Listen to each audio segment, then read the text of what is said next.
Okay, this is super weird. Welcome back. I am very happy to announce that after a full year of not uploading YouTube videos, I am officially coming out of retirement and I'm going to start uploading again. I guess the obvious question is, why did I stop? It's a mix of things. I think that, like a lot of creators, I got pretty burnt out and that shouldn't come as much of a surprise. But yeah, I just got to the point where I was losing interest in my work and lacking motivation. When you're consistently forcing content for months or even years, and your heart isn't fully in it, I think it's pretty easy for the viewer to tell. And even if that wasn't the case, it's still very difficult for me to keep uploading when I'm losing passion in what I'm doing and I'm not feeling inspired to create the work that I'm supposed to be putting out on YouTube. So why did I lose the passion for creating content, and do I no longer like creating content? The simple answer is no, I actually still very much love creating content. My favorite thing to do always has been creating. But in these last few years of life, which have been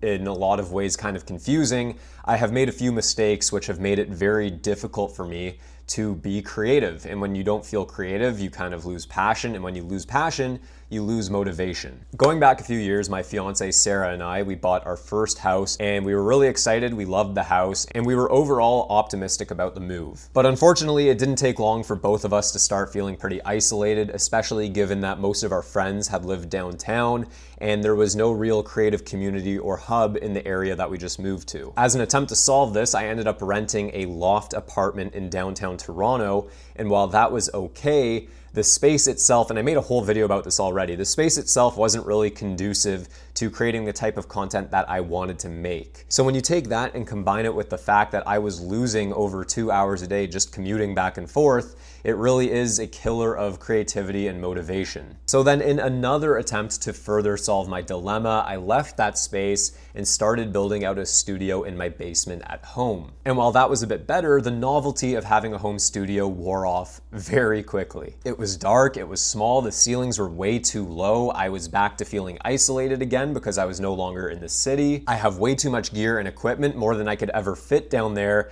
and I realized that I had outgrown this home studio before I ever even moved into it. In a lot of ways, it was kind of a step backwards, but in hindsight, I was just trying to do everything I could to make this house work. Ultimately, we decided enough was enough. We hit a wall and we moved, and here we are in downtown Toronto. So welcome to the new house, or at least part of it. Maybe at some point I'll do a tour. This whole process was not easy by any means, between getting our home ready to sell and then selling it and then looking for a place to move and then moving in.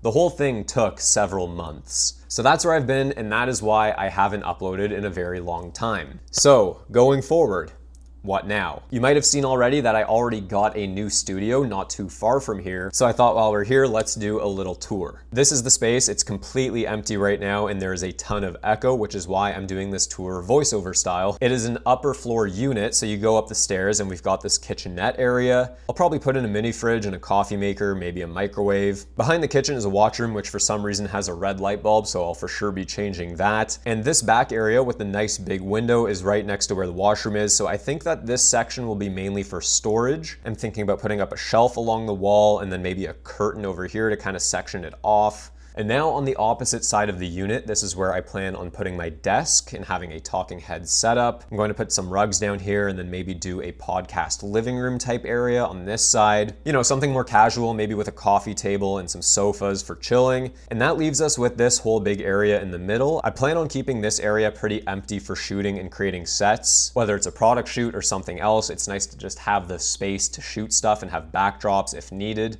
But yeah, that's the studio. If you have suggestions of what I should do or what I should put in there, please let me know in the comments below. But going forward, what can you expect to see from me here on this channel? My videos traditionally are very heavily scripted.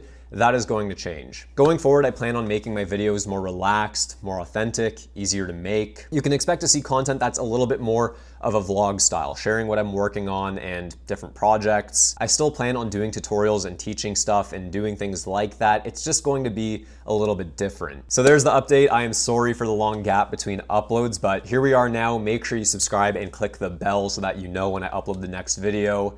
And while we're at it, make sure you give the video a like. Let me know in the comments down below what kind of stuff you would like to see on this channel. What do you want to see from the studio? What do you think I should do?